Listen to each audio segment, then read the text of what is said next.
Alrighty, everyone. Welcome back to the Enroll podcast. We're here with DK again. Today, we wanted to hit the ground running with AI and how it's going to be transforming the education space in Australia.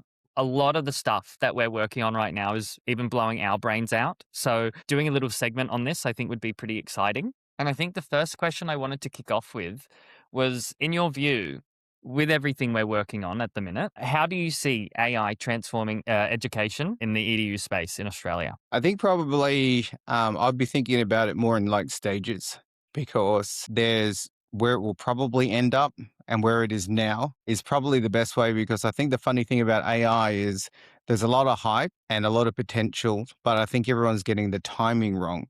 So I think where it will go is a given. It's just the timing that everyone thinks it will happen is probably where it's a little bit messy right now. So I think everyone thinks especially in the business side, that AI is just going to replace all the employees like last year. But from doing all the different types of testing and actually doing it like for the last couple of years and seeing what works and what doesn't, Mm. there's a lot of hype that people put on social media that just doesn't actually work yet.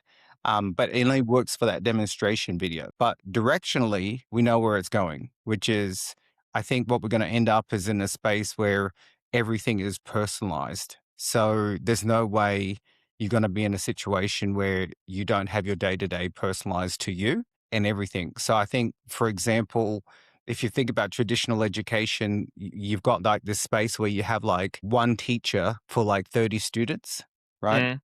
I think give it 5 years and you're going to have 30 AIs per one student. So the AI will replace teachers. I mean, I think the government's going to try to do their best to try to regulate everything to keep people in jobs. I think they're Mm. going to try to slow it all down. But what will end up happening is once the AI dials in to its higher potential, students are going to be in a space where instead of having to, please, sir, answer my question next week, Mm. right? They're going to be in 30 AIs are going to be looking after them and they're going to have 30 of the best teachers on the planet teaching them rather than the opposite way, which is everyone kind of like asking, please, sir, can someone answer my question? From one person. So I think the tables will flip where everything is going to be not only personalized to that individual, but they'll have the best of the best education, 30 of the best AI teachers in the world just for them, which is unsustainable if you just use humans. Because there's no way on earth you're going to be able to do that with humans. Yeah. What's your answer to the argument that comes up with like, but how can they replace that human need to interact with humans? Like, Mm. I think there's a difference between knowledge consumption and socialization. They're two separate things. People hang out because they like hanging out, but it doesn't mean that you're going to learn stuff because you like hanging out with people, right? mm, They're two separate scenarios altogether. The fastest way to learn is to get in there and absorb the information and take action, right? But if you're sitting in a group of people, you're not necessarily learning at the fastest rate, but you do feel connected with people, et cetera, et cetera. So hanging out with people doesn't mean you learn faster. Hanging out with people gives you more confidence that you're part of a group. So socialization and learning is not the same thing. And different people learn in different ways. Some people like the collaboration because it gives them that kind of confidence that they're, you know, all together. Whereas mm. straight up learning is just downloading stuff from the internet, just like Neo and the Matrix. Like that's straight up learning, right? It's not kumbaya. Kumbaya is not learning, right? Kumbaya is kumbaya. Learning is learning, and they're not the same, right? And they shouldn't have to be the same, because you hang out with your friends not because you learn stuff. You hang out with your friends because you're your friends, It's right? probably why I don't have any friends.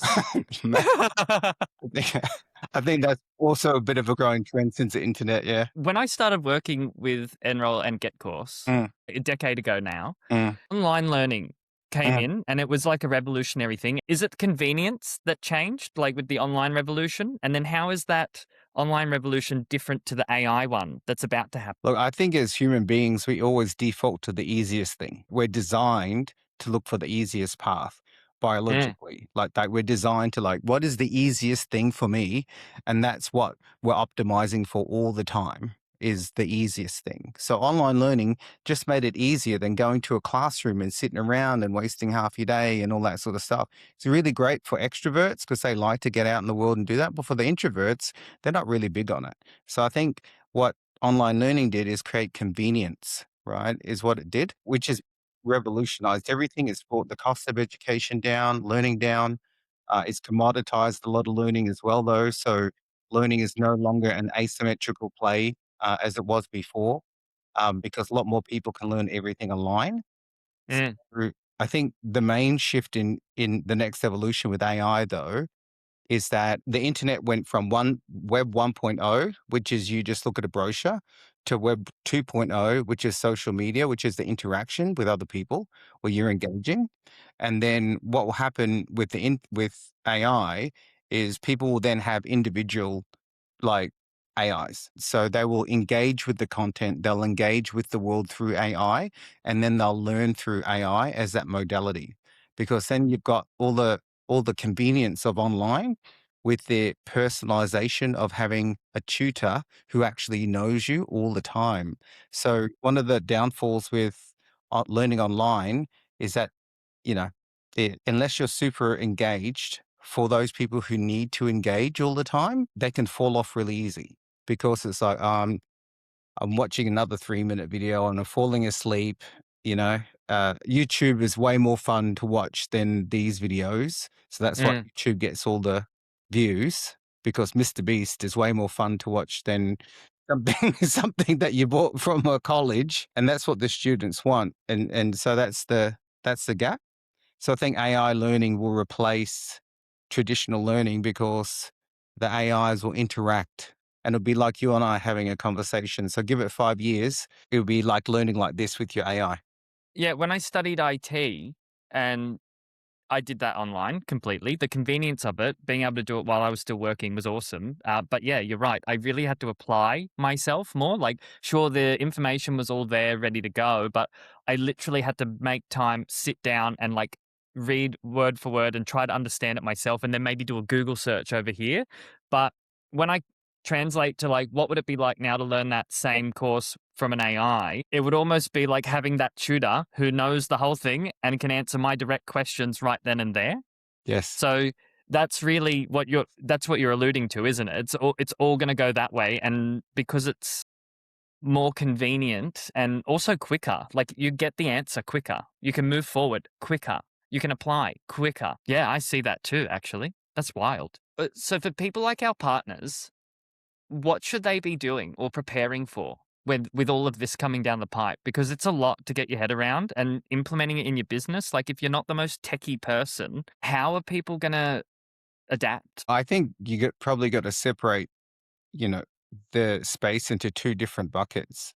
I think you've got the regulated industries, the regulated education, and then you've got unregulated. I think most of the innovation and the speed is going to happen in unregulated education because they don't Hmm. have the standardization that they need to have that the government's, getting everyone to do. And the government's not known for moving very quickly. So I think what will probably happen is that the the RTOs and everybody who's regulated, they'll just have to continue to move as quickly as they can with the times. But because everything's relatively standardized, they've got government regs to follow and standardization policies that they've got to follow, it's not going to move as fast because they've got to go through a whole heap of extra stuff before it gets done. Now, there's probably going to be a whole heap of technology that comes out that helps facilitate that process. But knowing how the space goes to get it all passed and everyone, to have approved courses, et cetera, is probably going to be, it's not going to be like the fastest thing. So I think the moat that RTOs really have is not really the information. The information isn't really a moat. And don't think it really has been for a while. The moat is the fact that they can say that the government's given me the stick of approval to give you the certificate is the moat. The information is not really the moat. Um, Mm, so, I think that they're going to have that moat for a little while because it's in the government's best interest to keep that moat because it keeps everybody in the same sandpit, and yeah.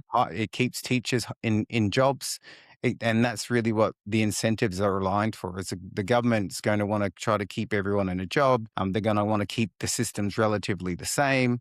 So I think the main moat will be is whatever is okay to improve the student experience for the students while maintaining the moat of the certification that's government regulated is really the moat.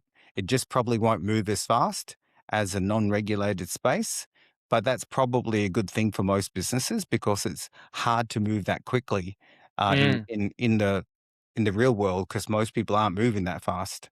Yeah. I could only imagine though. So some people learn off experience and don't get a degree or anything. You're an example of that in business, right? That is going to be expedited tenfold. There's going to be tons more people coming out of the woodwork that are experienced and can do things by sheer demonstration, which will trump, I mean, any logical, rational person looking at the performance of someone who can actually do the job versus somebody that's just been given the certificate and then is fresh out. Is that not going to disproportionately become an issue, do you think? I think it slowly has been doing that already for a while. Like, I don't really look at everybody's certifications or credentials through hiring as such. I normally like to look at what projects have they done, what's their Mm, job history like, things like this. I'm sure if you're in a space like, that you need it, like medical or things like that, then of course. But not all spaces are like that. So I think you'll see more of proofs in the pudding stuff happening. And you might even get to a stage where, the AI is the one handing out the certifications, not humans, because the AI just will have the ability to be more personalized than people will. Because yeah. a tutor that's tried to manage and mark 100 students' work, they're going to see degradation on accuracy. And sure, right now you might have the occasional hallucinations and stuff going on, but the speed and accuracy at which AI can get things right at scale, it far surpasses poor old Jim Bob who's marking tutors' books. And this is the next assessment that looks the same as the last assessment that he did an hour ago. Um, so humans' ability to maintain accuracy at scale is limited. I guess as well, but if all students also have access to AI, what does that mean about the material that's being submitted as well? Well, that becomes another problem, right? This is where it becomes interesting when it comes down to what does it mean to be a high performer in an age of AI is your ability to actually generate the outcome is what's important, and knowing theoretically how you got the outcome. The theoretical knowledge that we used to think is super important is being degraded every month now because the theoretical knowledge no longer has the value that it is before because AI is chewing all that space up. Um, it's the ability to apply that knowledge becomes important. I think that's where how you change the way that you look at what high performance is. Like, what's more high performance? Somebody sitting down and doing divisions with a pen and paper that takes 100 times longer than a calculator, or the person with the calculator? Really, you care about the outcome. Do you want to pay someone 100 times more because they know how to do it with a pen and paper? Or do you want the accountant who just submits a tax return quick and fast? And I think that's probably where things will end up changing. And then your question about, well, how do you know if the student has done a good job? That does become a problem because then you're going to have to change the way that you grade students. Because like what you mentioned before, I think we're going to have to move to a world where people are actually doing more real life stuff. They use the AI to guide them to do real stuff. I could imagine that maybe like the AI can do all the teaching, and then perhaps like institutions become like an actual place where you go in to demonstrate the skill. Like they're a housing unit for demonstration or something. I don't know. Like I'm just trying to think about it now. That's crazy. Yeah. One of the hidden values in learning with other people is actually the camaraderie and the peer support and things like this. Mm. And I think over time, and I think maybe institutions have moved towards that more so as it's a cultural phenomenon. And I think there's probably moved to that over time anyway. As information has degraded over time in regards to its like returns because you can just go find it at the library yourself now. I think the value for learning with humans becomes more of a social one, more so than a performance one. I think that's where the value becomes. Yeah. All right. And on this, in terms of the timeline that you were just discussing as well, you said, look, like there's lots of hype, but we're not really there yet. Mm, And I know that behind the scenes, we've actually seen, we're actually even stunned with a lot of stuff that's been coming out and how quickly it's happening. mm, It feels like we've been in one section of AI for a really long time. And then all of a sudden, maybe just the last 2 months, everything's gone mm, way quicker. mm. So is it actually coming faster than we anticipated, or how far away do you think it actually is?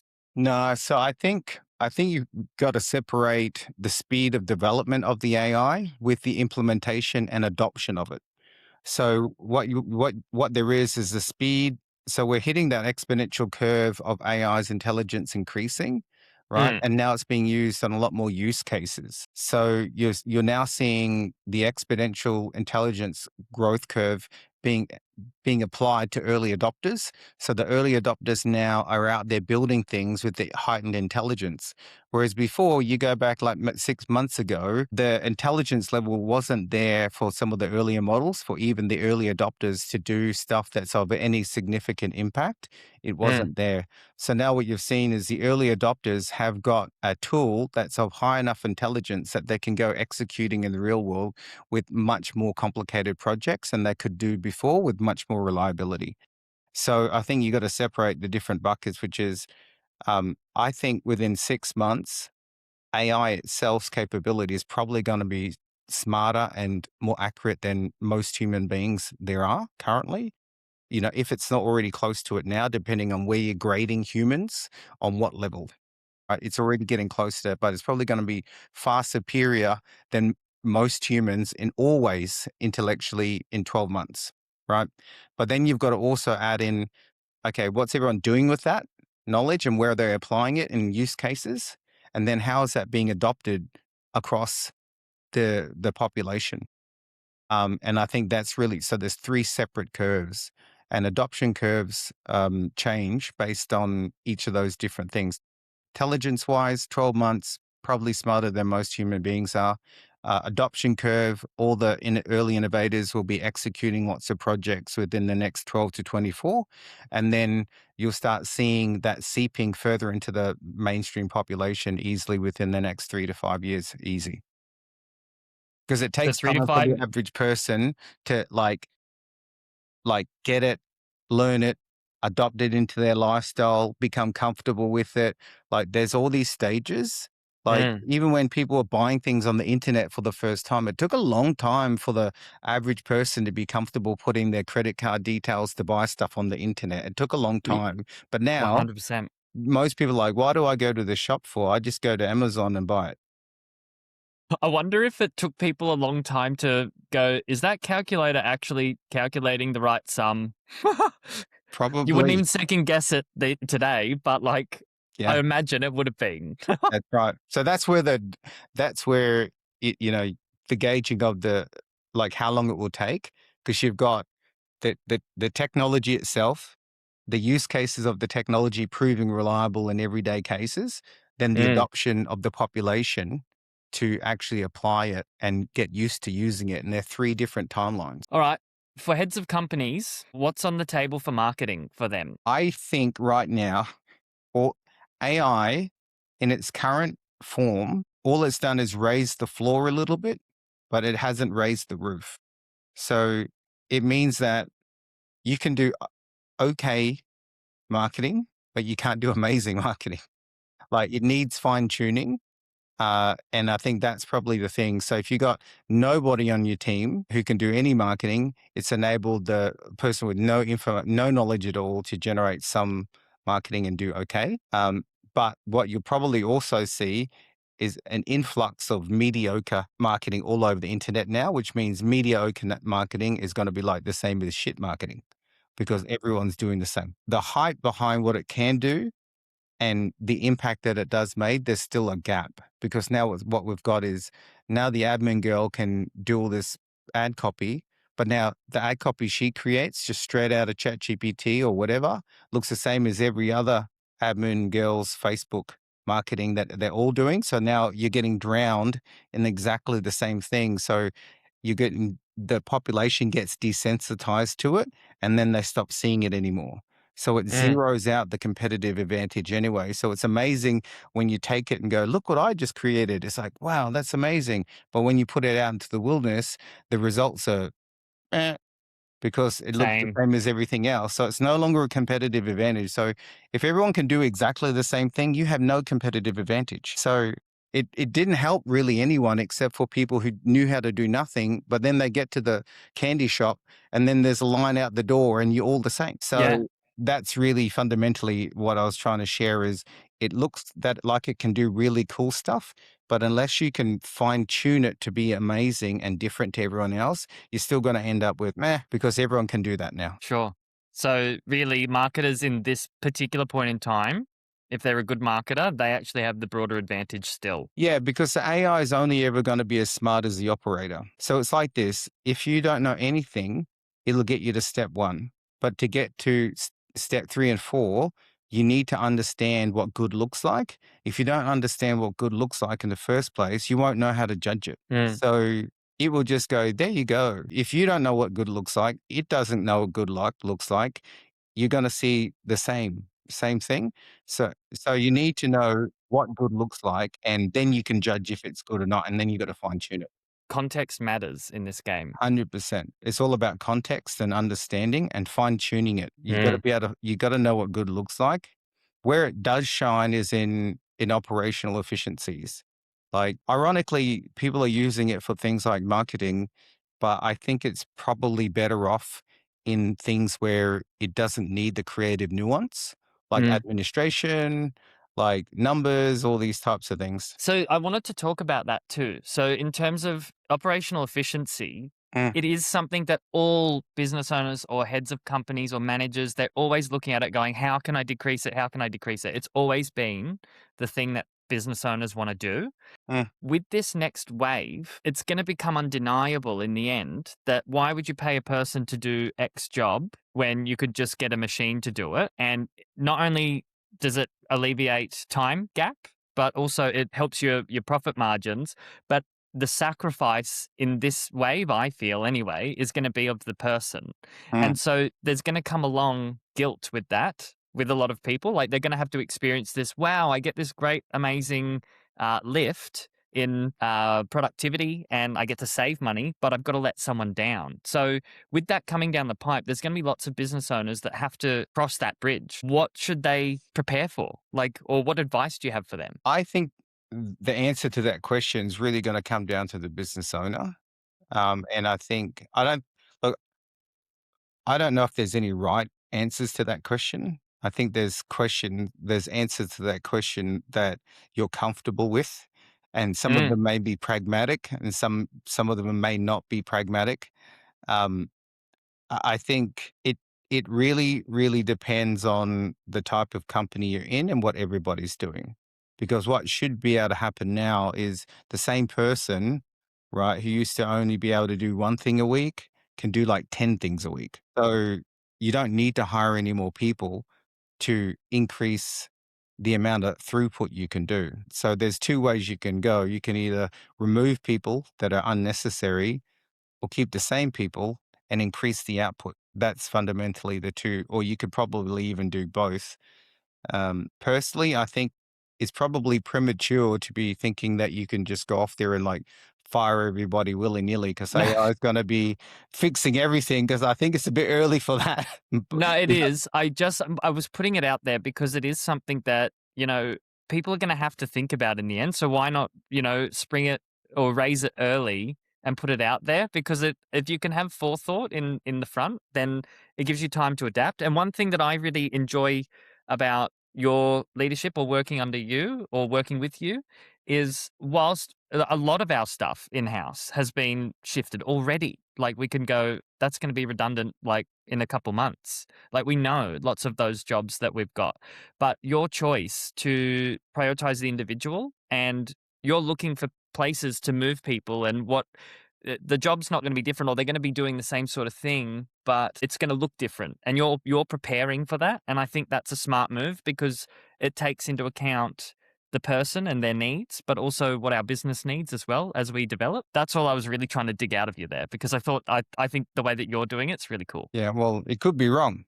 So, Yeah, it could yeah, be. I don't know. I'm erring on the side of caution for multiple perspectives because, like I shared at the beginning, I think it's still early days, and I think probably, business owners who are watching this, if they're watching this, they might have already encountered this where they've gone and bought some hype thinking that this is going to change everything. They're not going to need this, whether or not it's like appointment setters or whatever else they're trying to buy, replace sales teams or whatever with this AI and all types of stuff. And they find out right now it's not really performing as high as, a human being does. While it's got potential, I think it's premature to just assume that it's already there. Then I also think it's important as things evolve that we don't want everybody in the world to not have jobs because no one's going to be able to afford to buy anything. So Yeah. the government either has to put everybody on a UBI and start handing money out. And I don't think they're really rushing to do that right now. Or we're going to have to figure out solutions for it. I'm more erring on the side of, okay, well, if AI manages to, improve the efficiency of somebody's role by 10x, then that should really mean the throughput should be 10x without having to hire more people.